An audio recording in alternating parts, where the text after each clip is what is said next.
This is a Willets Point Shea Stadium bound 7 express train. The next and last stop is Willets Point, Shea Stadium.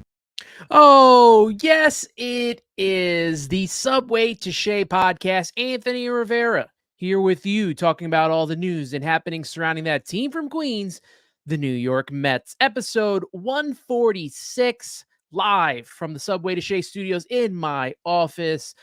Make sure you are following me on all of these platforms here: Instagram, TikTok, X at Subway to Shea.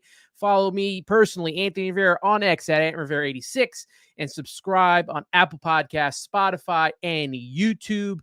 Make sure you guys are in tuned with the Subway to Shea podcast. Huge thank you to last episode's guest, Tom Rayfield, contributor at Mets in the UK. It was great having him on. I saw all his pictures from the London series. It looked like he had a great time. He met Steve Cohen. So a lot of from there. So you can follow him on X at TomNYMUK and at Mets in the UK as well. Shout out to everyone in the chat.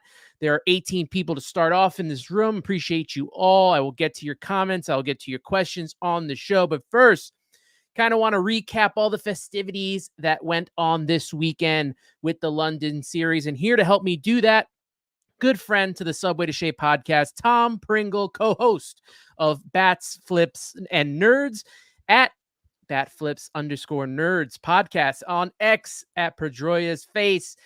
Tom, it's great to have you on the show. How you doing, my friend? Thank you. Really, really kind of you to invite us on.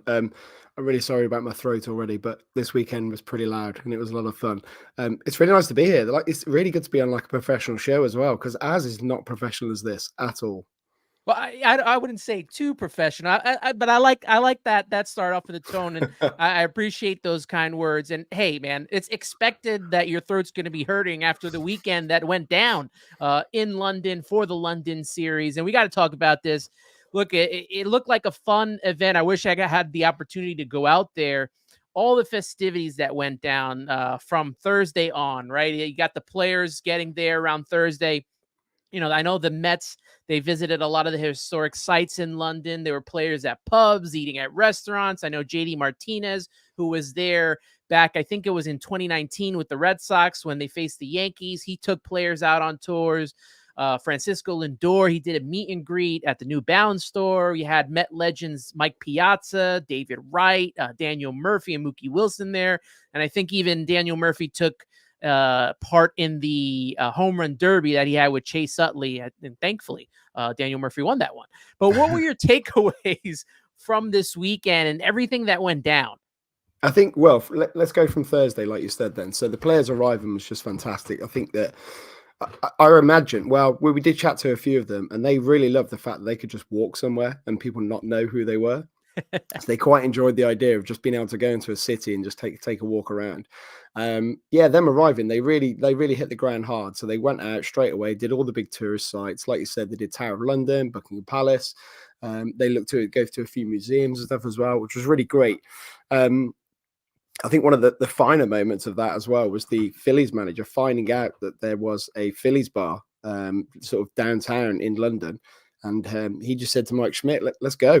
So they just went downtown to this bar and started pouring pints down there. So they really embraced it and really went for it. And that's on both sides as well. When it comes to Friday and the workout day, the guys look very relaxed on both sides. They were enjoying BP. They were enjoying knocking the balls about. They were enjoying playing about in the field. It was great fun. A big point for me, though, was Brandon Nimmo is an absolute gent. Like, he took so long to sign stuff, and it was really, really nice to see. There was even a point where he'd been there for 30 minutes, I reckon, just next to the dugout, signing shirts, balls, programs, whatever it was. And this queue was getting shorter and shorter and shorter. And the time was ticking on. They really, really need to clear out people from the stadium. And he wasn't interested at all. He just kept signing. It got to the stage where there was a little girl who had to leave with her parents. And one of the stewards just shouted and said, like, Brandon, like, she needs to go. And he was like, come here. And he called her back, went and tried to find a ball, couldn't find one, but then signed a shirt for her and stuff, which was amazing to see. And the guys were so good. They were really approachable, really easy to chat to. There are a few that weren't too interested in talking to us that much, but I won't go into details with their names or anything. But they didn't play for the Mets, which is the main thing. And then Yeah, when it comes to the Saturday and Sunday, wow. I mean, that's our third one now that we've had, and the first one, I don't really know. I think baseball fans clearly went and they enjoyed it, but it seemed a bit more subdued in the noise levels, and it was very noticeable that there was a lot of jerseys like scattered around there in the ballpark, not just the Red Sox and Yankees. In the second series, a little bit louder, but we obviously had a break for COVID, and then we'd lost all those series that we should have had. And then we had the Cubs and Cardinals come over. And again, it was loud. It was pretty good. But I'll tell you what, the noise on Saturday and Sunday was way over what we'd had before. And we noticed a lot more Mets and Phillies jerseys compared to the others. We didn't have that smattering. We couldn't find a Braves fan. We usually try and go around and find 30 different jerseys from all the teams, but we couldn't find a Braves fan. Like, it just showed how many Mets and Phillies fans were there. And not just from the UK. Like, the guys coming over made such an effort, and it was really, really good chatting to them and finding out what they were doing. So even over here in the States, there are pubs and bars that, cater to fans of the Premier League, and there's different areas. So you said that obviously there's the Phillies one over there. Do they have a Mets one over there as well? Or is that what is the difference in fandom that you saw over there between the Phillies and the Mets? More Phillies, more Mets? I think the Phillies fans were louder. I have to say that they were very loud. They were quite good at booing. I don't know how good they were at cheering, but they were very good at booing. In terms of like UK based fandom, there's a fan account on Twitter for all 30 teams easily, and then a few minor league ones, and obviously plenty of NFL teams and stuff like that. So there's plenty of fans out here that want to watch the game.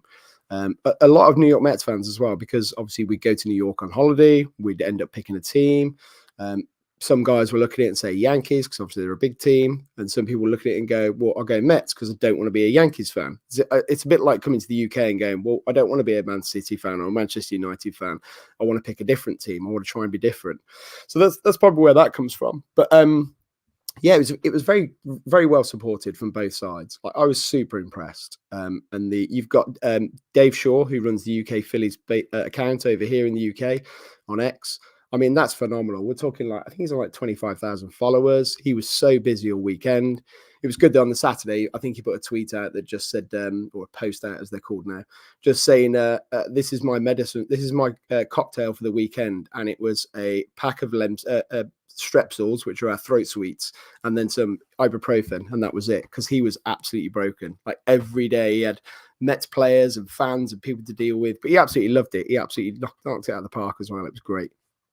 Yeah, I talked to you about this off air, and I really wish that we got to, at least the fans on TV that didn't get to go, really experience all the introductions and all the pomp and circumstances that got put into doing this whole event, because, obviously it was a big weekend in sports and a big weekend in baseball on Fox, because the Yankees and the Dodgers were playing each other, and it kind of felt like it took away from the London series, because they were so focused on the history of the Yankees and their history against the Dodgers that the whole, we didn't even get to see the ceremonial first pitch. We didn't get to see the players walk out with the kids, I guess, unless you were watching it on MLB Network or something. But the fact that the game was on Fox and you couldn't see those things, I think it just kind of took away for the viewing on TV, which was kind of frustrating for us. But seeing all the pictures, especially the stuff that you guys put out, and make sure that you're checking out the Batflips and Nerds podcast, because they had a couple of great episodes. I know you got to talk with a lot of the Philly side of like Dombrowski and a couple of those guys. So make sure you check out that whole weekend. A lot of great content that these guys are putting out, and make sure you're following them as well on X, and make sure you're checking out their podcast wherever you listen to your podcast. But I was really just impressed by, it just looked like a good atmosphere to be around, because usually, Mets Phillies, it's a big rivalry. And over here, the fans aren't too nice to each other. So it was nice to see, I don't want to say get along, but just be able to coexist, I guess. Yeah, and do you know what? They were getting along though, and it was really interesting because I chatted to a Cubs fan, and we were stood in a bar just chatting away, and across from him was a Cardinals fan, And I was like, oh, I'm surprised you're stood here with this guy. And he's like, in the US, I'd be nowhere near him. In fact, we're probably trying to fight. He said, but it's something about being in London where I can just sit and just talk about baseball with these people. He said, it's really, really nice to just have that. And it was like that. I mean, there's some like real pantomime booing. There was just, the playful stuff, but the people really got along. There's never any trouble. We haven't seen any trouble. There's been no silliness, no fights or anything like that. So it's been superb. And like you say, it's so sad that you guys didn't get to watch it all because it's a marquee event. I understand it's Yankees Dodgers, but the MLB are trying to push this event, and the way they can push it is by pushing it to you guys as well, because ultimately they want you to buy tickets to go over there as well and go and experience it, which I highly recommend everyone does, because all the Americans that I've chatted to that flew over said it was just the best experience. It was so nice to go to a ballpark that had 55,000 people in it. You could drink after the seventh inning, so that's one to keep in mind. You could just wander around the ballpark and enjoy it. The noise is fantastic. You can just chat to people about baseball the entire time. You don't have to worry about getting the metro back to get back to your house and then go to your job the next day. You just enjoy the entire weekend. So I really recommend people do it. It's superb. Baseball is a lot different from like when we are in the West Coast and the games start at 10. This is a 5-hour difference we're talking about, right? So like when the London series is not around, how are you guys watching the game? It's always been intriguing to me because, that's what we're talking about. What is it? 1 o'clock in the morning? I think it's around 1 o'clock in the morning, right? It would What, be here? start? Yeah. Well, it depends on the games. So I remember writing an article years ago for the website talking about which team I should have supported when I started. I'm a Padres fan, and which team I should have supported when I started watching baseball. And it turns out, I didn't realize this at the time, the Cubs play the most day games, or they certainly did when I wrote the article. And so they generally start at like 6:30 in the evening for us. So it's actually quite nice. We finish work, have some dinner with the family, and then we can put it on while we're tidying up and cleaning up and getting the kids to bed, etc. But any of the West Coast games, yeah, it's completely pointless for me because I've got 2 young children. I've got a busy job that I need to go to every day. So I can't stay up until 1 o'clock in the morning and, watch 3 hours of baseball, or 3 o'clock in the morning for some of the West Coast starts. Some guys do it and they're incredible and they live tweet these games and stuff. I'm like, I cannot believe you're doing it. You're absolutely insane. But I suppose, unlike the NFL, the fact that we got 162 games, I can just, I can pick and choose which ones I do. And, I'll get, I don't know, maybe 10 Padres games that are on at a decent time for me. So I don't mind, because I'll end up just using MLB.tv to then go and watch other games. And I end up seeing a lot of other teams, a lot of other players. And if you're doing fantasy as well, clearly you're going to start being invested in those players and those other teams. So yeah, for me, really, whenever I'm like washing up at home and tidying up after dinner, I've got my iPad against the window in front of the sink, and I just stand there and do the washing up and watch whatever game's on, which unfortunately is usually the Tigers, so it's not much fun. The last season for the Mets, so I have a 20-game package, so I go most Saturdays. Last season for the Mets, there was a lot of 6 40 starts, 7 10 starts. I don't know if they did like a survey with a lot of the fans, but it ended up being where now they moved all the Saturday games are going to be a lot earlier, which I like. I like earlier games. I used to like night games, not too much anymore with traveling, but earlier games, 1:10. Even 4:10, and I think that's the perfect time. So I'm glad that at least you guys get to see some of the games out there, especially with the other teams that are around. And I got to get into this with you before I let you go, because I want you to get some rest. It's been a big weekend for you, but you guys met the somewhat Keith Hernandez lookalike. Because I got to bring up this photo. Because what do you mean lookalike? It was definitely him. It was definitely Keith. Like, we're stood in a bar, and clearly, me being a mustachioed man, I admire other men's mustaches. And when I spotted this guy from across the room, that's my friend with me, John McGee, there, who also started the podcast with me. And we were like, oh my God, it's Keith Hernandez. And then I happened to randomly be chatting to his daughter at the same time. And she was like, oh, that's my dad. I was like, oh my God, this is amazing. Can we get a photo? She's like, yeah, sure. So when he walked over and we took the photo, I then realized he had Hernandez on his back. And I was like, do you play up to this? Do you like get people involved? He's like, oh yeah. He said, I get double takes on the train and all sorts. He said, it's brilliant. So yeah, he was a really top guy. His entire family, like his daughters, his son-in-laws, everyone, like his wife, I think his mother came over. Like everyone was there to go and watch the games for the entire weekend, and they said they absolutely loved it. They had so much fun. That is awesome. I really hope that the Mets do get to go out again and do this. I know they're probably going to try to get all the teams out there at some point, but it would really be nice to kind of go out there. I've always wanted to go to London. That's one of my like dream trips to get out there. And I wish I could have gone out there, but it just wasn't going to work this year. I'm glad that you guys had a lot of fun, enjoyed the entire weekend and, made the most of it. And, Saturday's game for a Met fan wasn't that great. Yeah. Well, Sunday's game, even for a neutral, do you know what, the neutral side of it as well? Like we were really enjoying it. We're enjoying the fact that, well, we'd noticed as well, because then I'm sure you saw the 2019 scores, which was just insane. yes, that's what I was worried about. Oh my God. And it was so hot in that ballpark. It was ridiculous. I don't know what it is in Fahrenheit, but it's like 32 degrees Celsius. So I think that's like, 110 or something stupid. But it was absolutely insanely hot. It was like a greenhouse as well, because it's almost like glass across the top. So you just got this sun beating down on you. And when we were walking around the field in the morning, we could just feel the heat radiating off the turf as well. And it's like, this is not going to go well. And sure enough, the ball didn't move. Both starting pitchers get knocked out the inning for the first time ever, I think it was, in Major League history. So then we ended up seeing that ridiculous game. And then last year, again, was hot. But we were chatting to the groundsman, Murray Cook. And I tell you what, Murray Cook, go and look up his work on X. He's the man that does all these ballparks. So he did the Field Dreams ballpark. He did the US Army one, or whatever it was, the military one that they did. He did London series. He's done ones out in Germany as well. His team are absolutely incredible. He said they watered that field so much. So the infield and the outfield were heavily watered. So, but the problem was, it's all artificial turf. Sorry, I should mention that. But he still put loads of water on it because he wanted to slow the field down as well. Because it was so fast in 19. Yeah, I was taking hops in that outfield. It was very bouncy. So they watered it as much as they could last year, but it did nothing because the heat just evaporated all the water immediately. So it was really bouncy. So yeah, this year I chatted to them. They said they tried to get the bounce down a bit, which they did manage to do. I mean, you guys probably thought it was quite bouncy, but that was a lot less than 19 and 23. So yeah, he managed to make a difference there, but it felt slower on the ground though. When the balls were rolling on the ground, it was slower.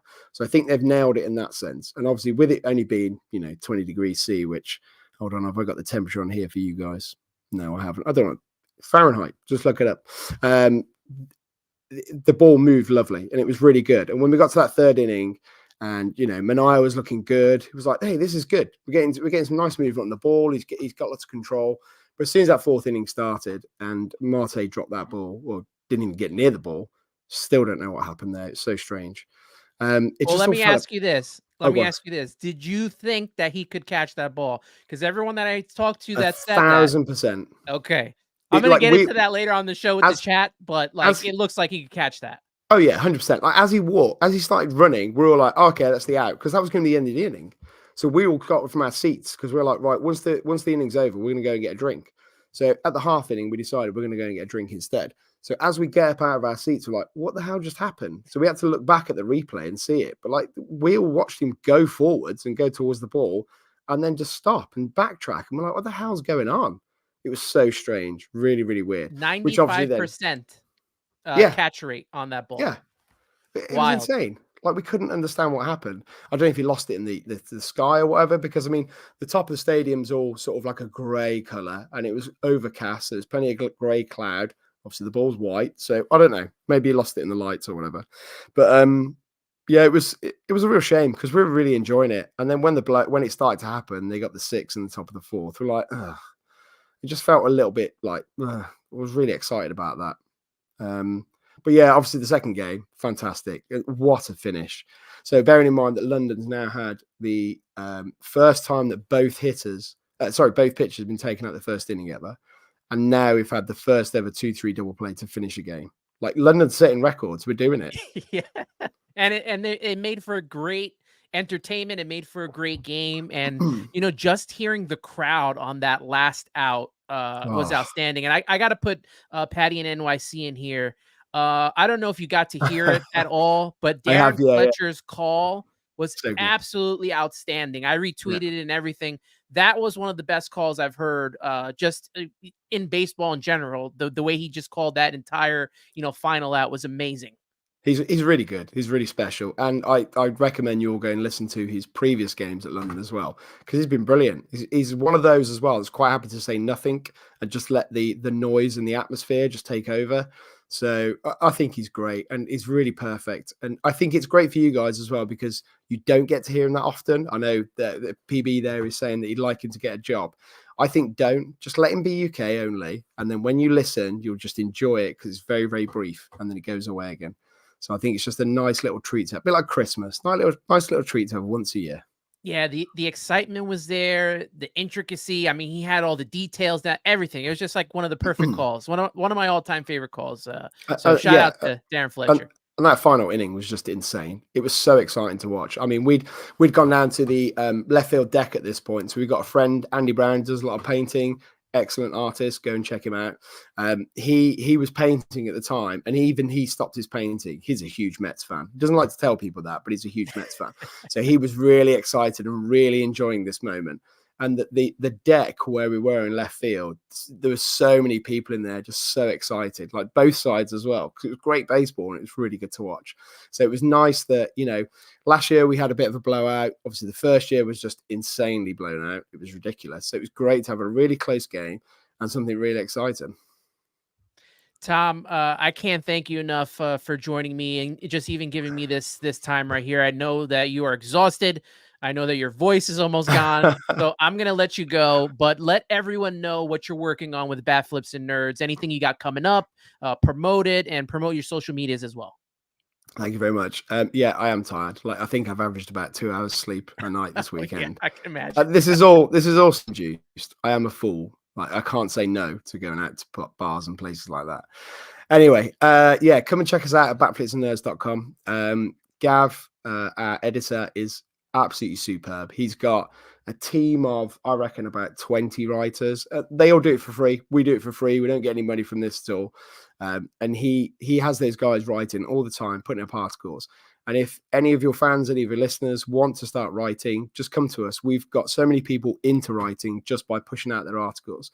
I don't think we've ever rejected an article. We always put it up there. So whatever you want to talk about, if you want to do Mets every single day, if you want to do a complete season review, if you want to do a preview, if you want to do silly posts, do whatever you like. Just come and write for us because we'll happily go and do it. So yeah, it's batflipsandnerds.com. You can find us on X. I hate saying that. I know that's what it is, but you can find us on Twitter. Yeah, find us on Twitter. And it's Batflips_nerds there. We've got a load of good people that can access the account, and they're always pumping out content. We're quite cynical, and we'll have some very, very strange, like British humor that you probably won't get, but just get involved and join in with the content. It's good fun. We also have our Instagram as well, Batflips and Nerds. Not a huge amount on there, but we try and push out a little bit. And more importantly, we've got, in fact, my bag's upstairs, all the stuff in. We've got a big giveaway going on at the moment. So you can win a load of London Series stuff on there. So we've got a pint glass with London Series on there. We've got a pin badge. We've got one of the mini bats that have got London Series on there. We've got a tote bag. I don't know if you're familiar with a tote bag. I don't know if it's a worldwide thing or a UK thing. We've got, unfortunately, a Phillies pennant, but you could always, set fire to it if you wanted to. And then we've got a Mets rally towel as well. And we've got a London Series ball. So all you need to do is retweet that tweet, like it, subscribe to our Twitter account, and also tag a friend in there as well to get them involved as well. That has been paid for purely by what we make through advertisements on the podcast. So we always just buy a big swag bag and just give it away every year. Like I said, we're not in it for us. We're in it to just go and have fun, and we get to do that. And you guys are a lot of fun. And like I said, Tom, I appreciate this. We definitely got to do this again sometime.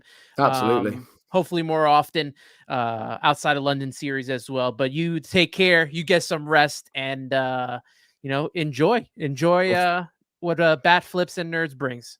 Thanks very much. You've got 2 years to save up. You are coming to London next year. It might not be the Mets. Just come. Just do it. Trust me. I got to get out there. It's such a good weekend. Just do it. All right, Tom. You take care. You have a good one, man. Thanks very much. Appreciate you asking me to come on. Take it easy. All right. That's Tom Pringle, co-host of Batflips and Nerds podcast. Check out their content, man. They got great stuff going on, and very excited to have him on and know that he's super tired from what's going on. But let's talk about what is going on with the Mets here. A shout out to 165 of you are in this room right now. Appreciate you all for being in here. I got Matt Ibanez in here, Patty in NYC, Maureen, Shea Parking Lot, Jeff Cohen. I see all the comments. I'm going to try to get to as many as I can as we go on with the show. Blunt Thoughts also in here. My guy Hector Duran Rivera in here. Flor Iram Nieves is in here as well, so appreciate that. And everybody else who's joined in here. Let's talk about this games this weekend. Let's get a little in depth into what happened in this series as we recap the Mets and Phillies. Obviously split this series 1-1, although I like to think that the Mets won the series if you count the Daniel Murphy home run derby. Game 1 of the series, Sean Manaea, we talked about it, 6-run fourth inning, kind of sunk the Mets in that opener. They lost 7-2, 3 2/3 innings pitched, 7 hits, 6 runs, 6 of them earned, 1 walk, and 3 strikeouts for him. Bryce Harper, Whit Merrifield, and Nick Castellanos all homered in the game. You got multi-hit games from Francisco Lindor, Pete Alonso, Starling Marte, and Jose Iglesias, who just can't stop hitting, and which we like. Mets fall in that game. Really wasn't a game after that fourth inning. But you go to game 2, and Mets won 6-5 with that late inning dramatics, that comeback. It didn't start off well, right? Jose Quintana, 3 2/3 innings pitched, 6 hits, 3 runs, all earned, 2 walks, and 1 strikeout. And I talked about this. I don't know if you guys watched it, but I talked about this on SNY and New York Post with Dexter Henry. I said the key to this series is the Mets starting pitching so that we don't have to see as much of the bullpen this weekend. And what happened? 2 games, each pitcher going 3 2/3 innings pitched. And to me, that's unacceptable. I mean, especially from Jose Quintana. I think the writing is on the wall with Jose Quintana and his tenure with the New York Mets. We'll get into him. We'll get into Sean Manaea, who is starting to concern me a little bit. But Jeff McNeil back in the lineup after almost a week off, had 2 hits in his return. The Mets offense rallied against Jose Alvarado in the 9th. Mark Vientos tied the game with the bases loaded infield single. And then, the Mets did score the 2 runs to take the lead, but at some point, this team has to hit with runners in scoring position, has to hit with the bases loaded, and they have not been doing that. They scored the runs on a hit by pitch to Pete Alonso and a passed ball that gave them a 6-4 lead at the time. Reed Garrett came in, gave up a run, got only 1 out. Drew Smith comes in, I think with the bases loaded, and he loaded the bases and then induced that double play that Luis Torrens threw. Kind of a dirty slide at the plate I saw there. So I don't know what you guys thought of that slide at the plate, but it looked pretty dirty to me. I'd like to get your thoughts on that.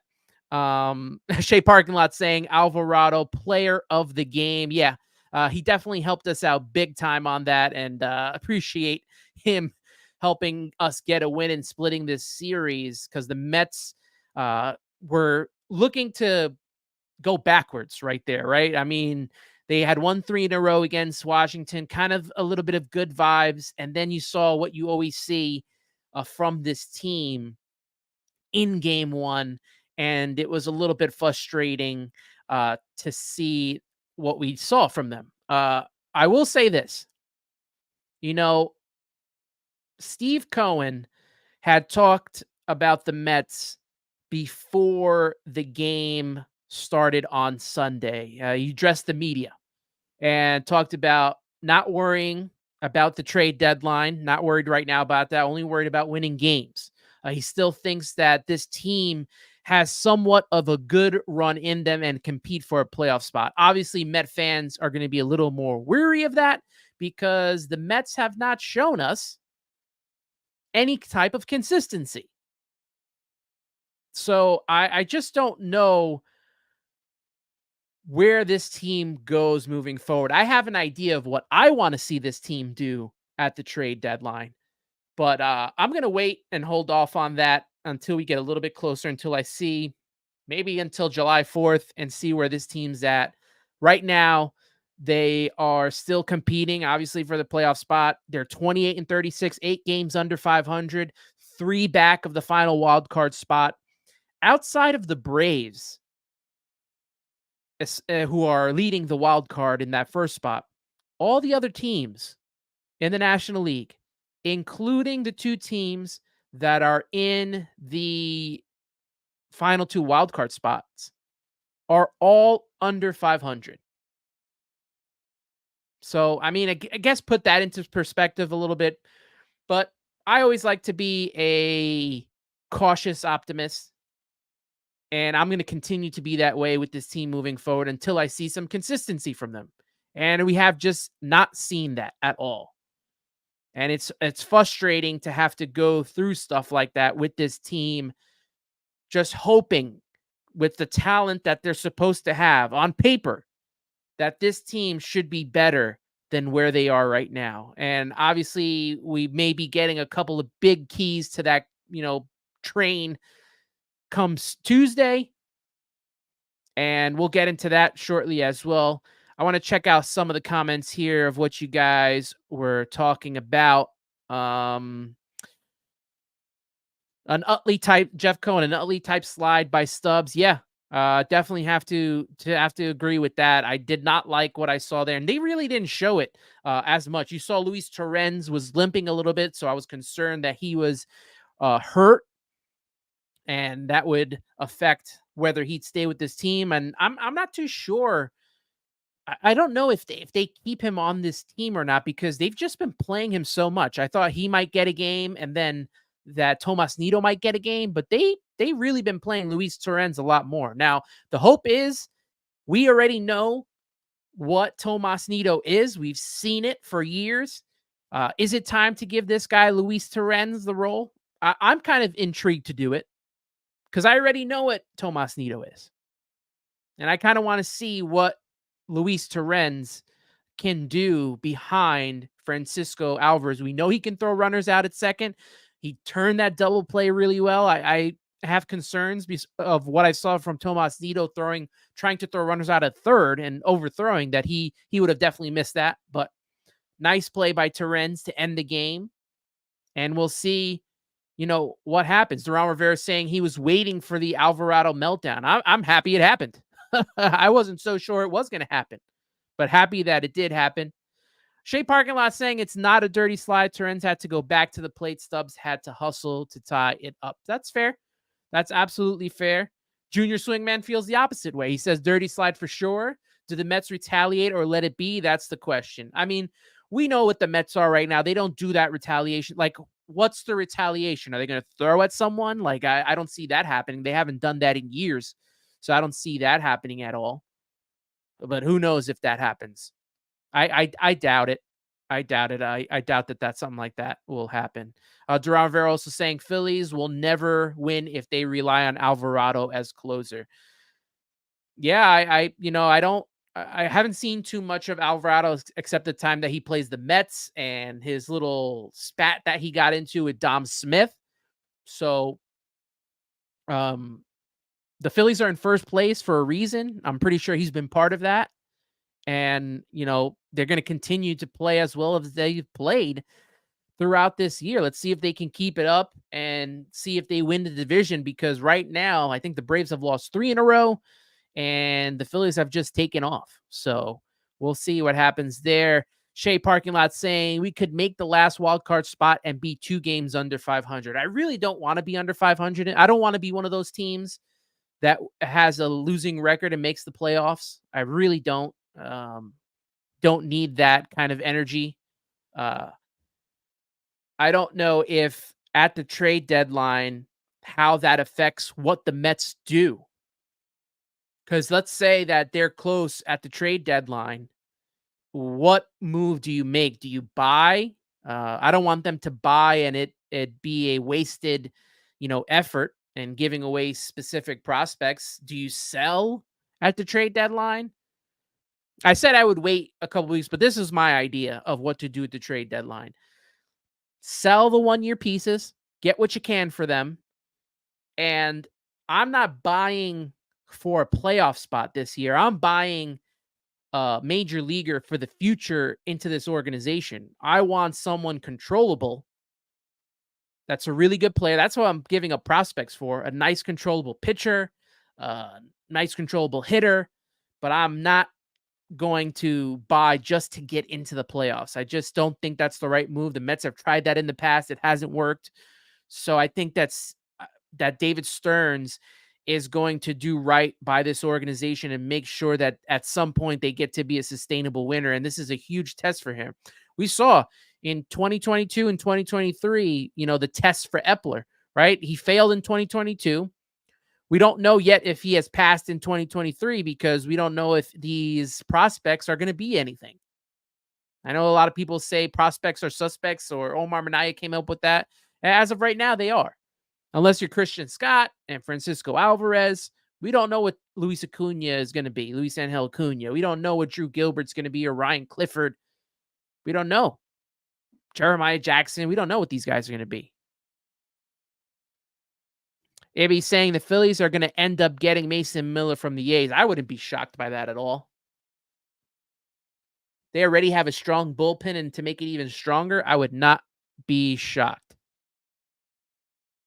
Looking at some of these comments, shout out to CP who's in there. CP likes Luis Torrens, wants him to be the backup catcher.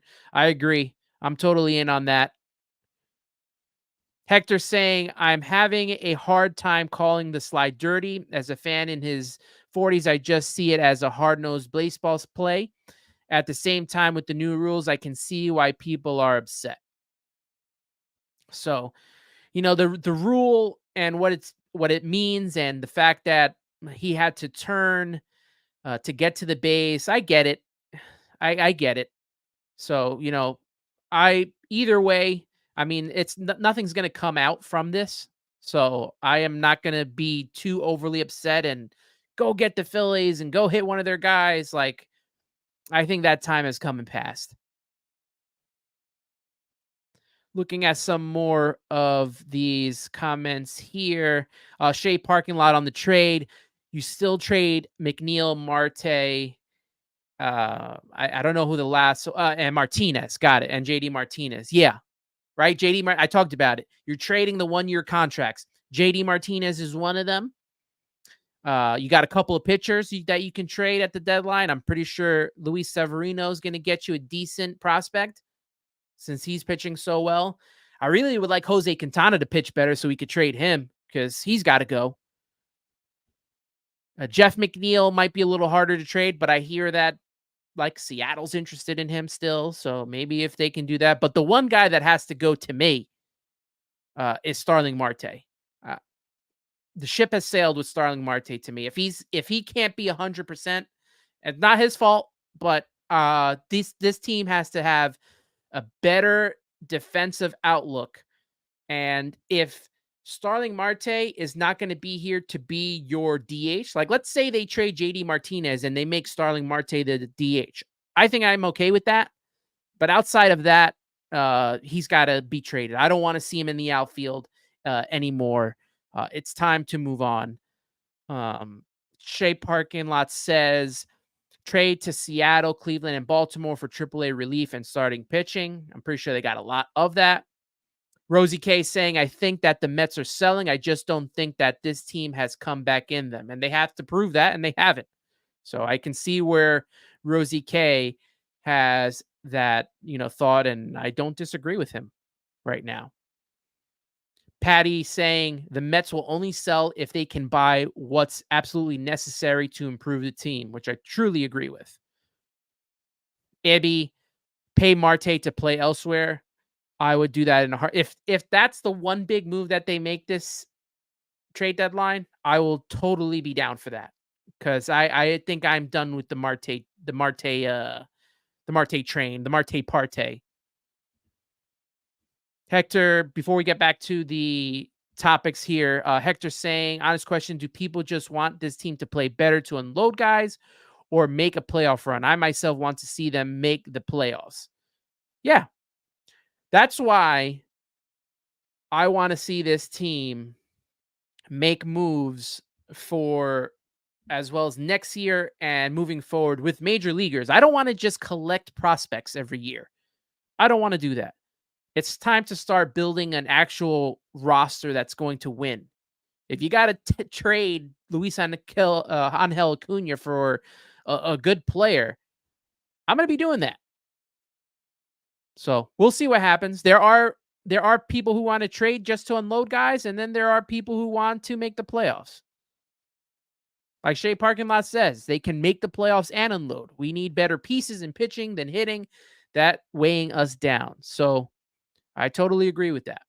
Now I want to get into with you guys this rotation and what we saw this weekend. Because like I said, I wanted to see the starting pitchers this weekend go at least 6 innings. And we didn't even get 4 innings.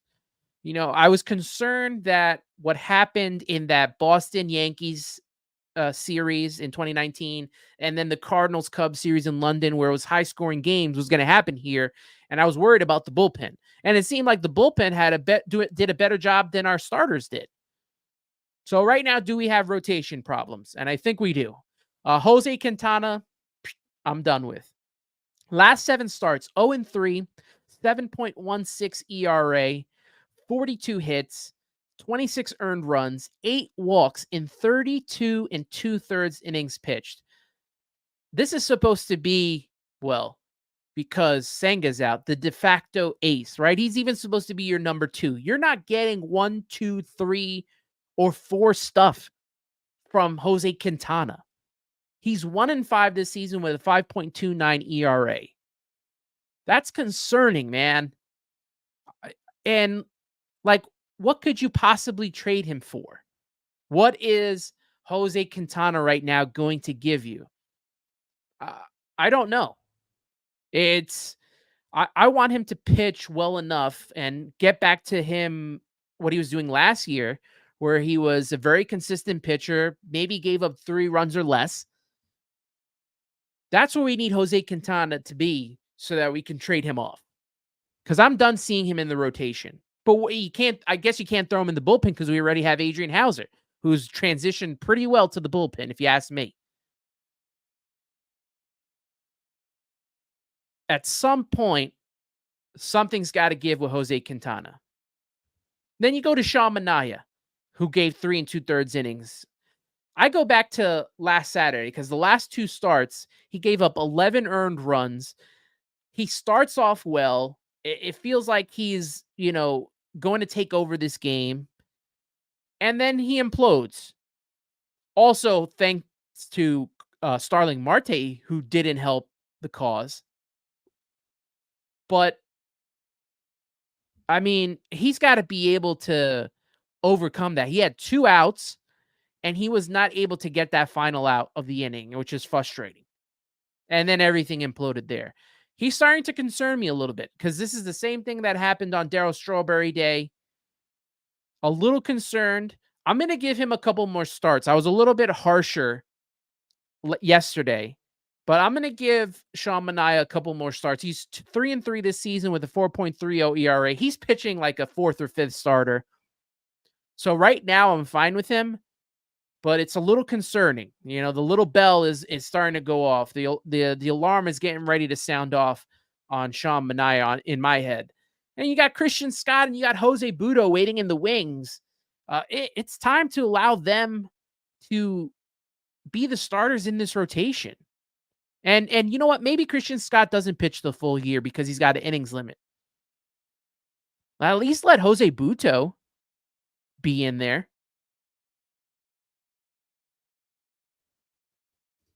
If he's saying Quintana needs to be left at a La Quinta Inn and Suites, look, if the Mets could leave him in London, I'm pretty sure they would. And then he did his whole press conference about, what didn't work. And it's just, dude, you just stunk, man. You just stunk up the joint. And you haven't been yourself since the start of the season, since opening day, really. That was like one of his better starts. And there was one start, I think he went 8 innings, and that was pretty much it. Rosie K saying, I wonder when and if the Mets will move on from Quintana. Me too, man.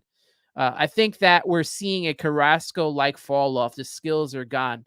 Look, His big problem is he keeps giving up home runs. That's been his biggest problem so far this season, which he didn't do last season.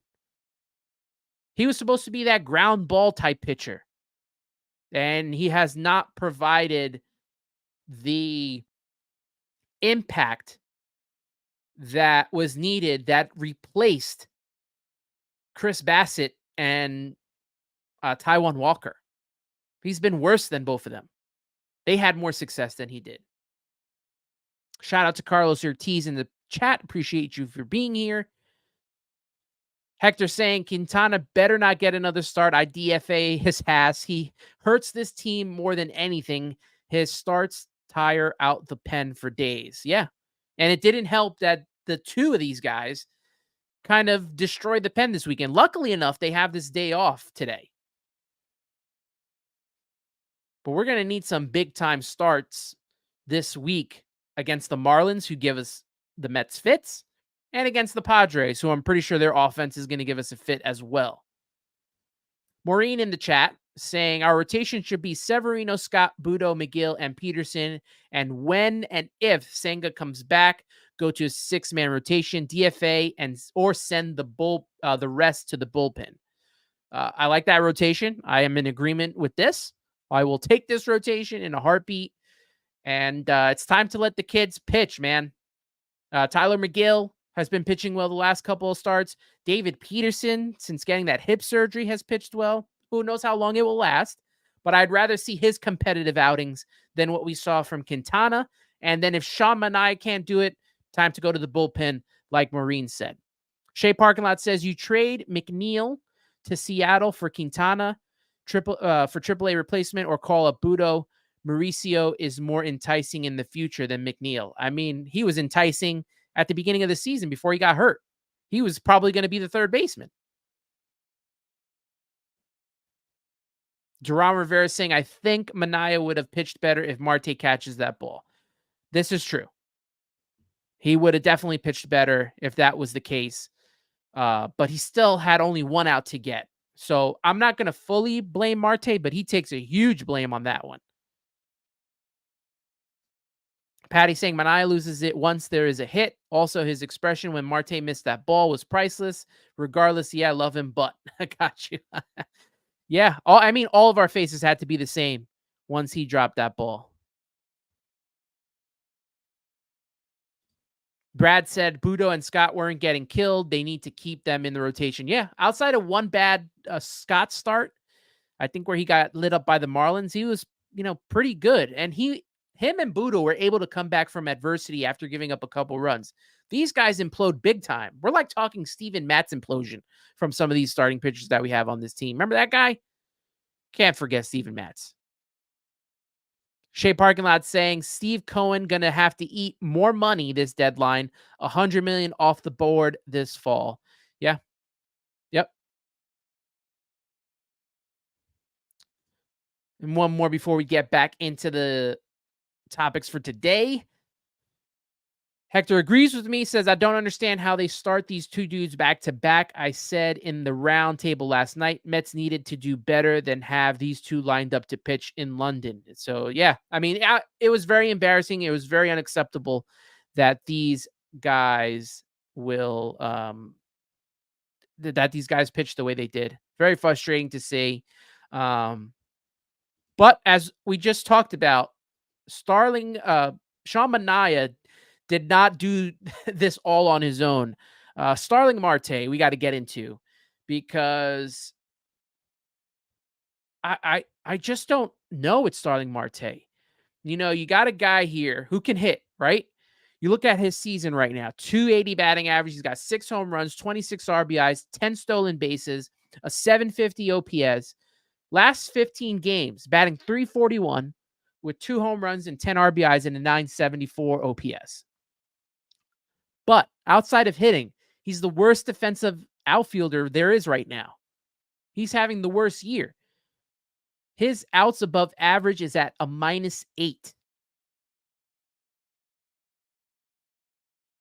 And people tried to argue with me on Saturday that, that ball, that wasn't on Marte. Maybe Manaea should have pitched. Marte should have caught that ball. Look, maybe he's still hurt. Maybe he's scared to run on the groin. Maybe it's still hurting for him. But if that's the case, then he can't be in the outfield.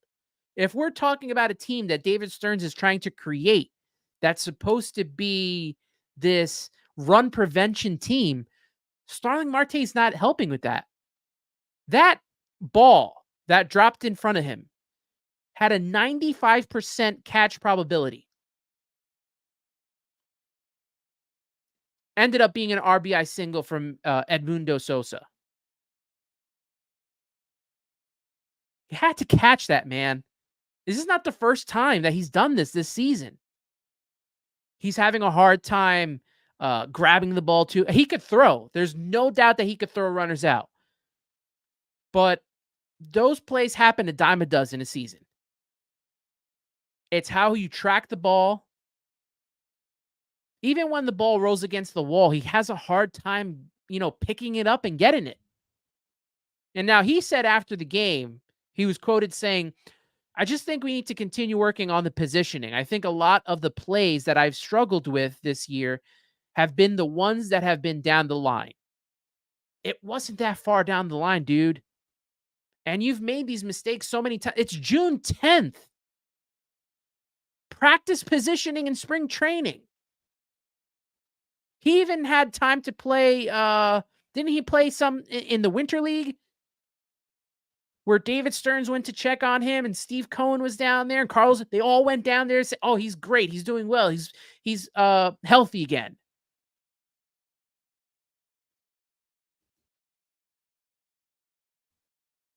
Like Daniel Capskeenan says, Marte been doing this for a few games already. More than a few.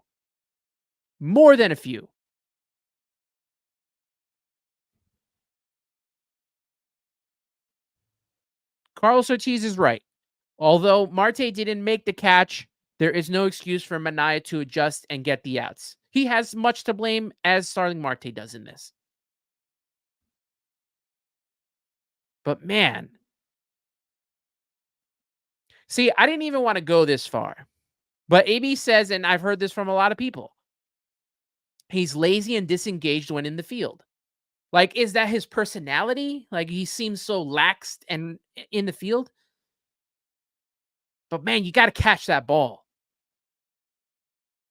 You see Harrison Bader in center field. He didn't make the catch, but he's diving and trying his best to make it. We saw better center field from Starling Marte that one game where he got hurt and made that dive. We saw him hustle more there than he has this whole season. Very concerned for Starling Marte. And like I said, if they can somehow find a way to trade him, I think that's a huge positive. Huge positive on the Mets if David Stearns can trade him away. We'll see. We'll definitely see what happens on that front there. Mets get ready for a series Tuesday against the Miami Marlins. They welcome them to Citi Field, and there is a possibility that Francisco Alvarez and Edwin Diaz return for that series. They're definitely going to return this week, barring any injury. I talked about it last week, but I'll reiterate it, that Francisco Alvarez out since April 19th with that torn ligament in his thumb. And Edwin Diaz was on the 15-day DL, or IL, sorry. 15-day IL with that right shoulder impingement. Stinks that no one got to see these two guys in the London series. I had meant to ask Tom about that, and it sucks that they didn't get to see these guys play. But, you wonder, like, is this now the run for the Mets, right? Now that they get a healthy Francisco Alvarez back, now that they get Edwin Diaz back, is this what gets them into a wild card spot? Or are they going to play the same way that they have been playing all season long? We'll definitely see how this turns out for the Mets. On top of that, you got Jet Williams out 8 to 10 weeks. He's been on the injured list since April 21st, and he'll probably not return until August, maybe August. He just underwent a right wrist TFCC debridement procedure. And thanks to Robert Sanchez of SNY for explaining this all. It's shortened for triangular fibrocartilage complex debridement, and it's a surgical procedure that removes damaged tissue and tears from the wrist. It's an arthroscopic surgery that requires 2 to 3 incisions in the wrist and passing a telescope and other instruments through them. Ouch. He wasn't playing well this season to start. He had a 179 batting average, 2 RBIs, 2 stolen bases, and a 6.68 OPS for Double-A Binghamton, the Rumble Ponies. So, he's going to miss most of this season, and his development is getting stopped right there, unfortunately. I know Ibby's upset about that. They're out of gas right now, that jetpack. Daniel Capskeening asking, will Alvarez being back, does Nimmo stay at the third spot? I'd move Brandon Nimmo right now. He doesn't seem comfortable in the third spot. Where to put him? I don't know. I mean, can we flip-flop him with Pete? I think that's a better possibility. But I am definitely not moving Francisco Lindor. He is staying as my leadoff hitter. He had a good weekend at the plate. He's had a good couple weeks ever since moving to the leadoff spot, and I think it has worked for him very well. So excited for Lindor, but frustrated to see Nimmo struggle in that third spot. It seems like everyone who's put in that third spot has struggled, right? Pete, Nimmo, Lindor, all of them have struggled. Brad saying maybe put him in the sixth spot. Right behind, would he go behind Vientos? I would assume, right? Because you have Vientos at 5, you have JD Martinez at 4. It's a possibility. The thing that stinks is Nimmo is one of your best hitters, and he should be hitting more and getting more plate appearances. But, I mean, he had a big hit in Sunday's game, and, he got the Mets on the board to start, which is good to see. But, man, he's got a lot of work to get done. Shea Parking Lot asking, does Beatty stay? Nope. He was only up there as the 27th man or the 26th man. I think it's 27. He's got to go back down. I am not sending down Jose Iglesias. I'm riding that hot hand as much as I can. Hector saying he'd like to see Lindor, Nimmo, JD, Pete, Vientos, Marte, McNeil. I could get down with that. Whatever's going to help this team score more runs. Whatever they did in Washington, I want to see a lot of that.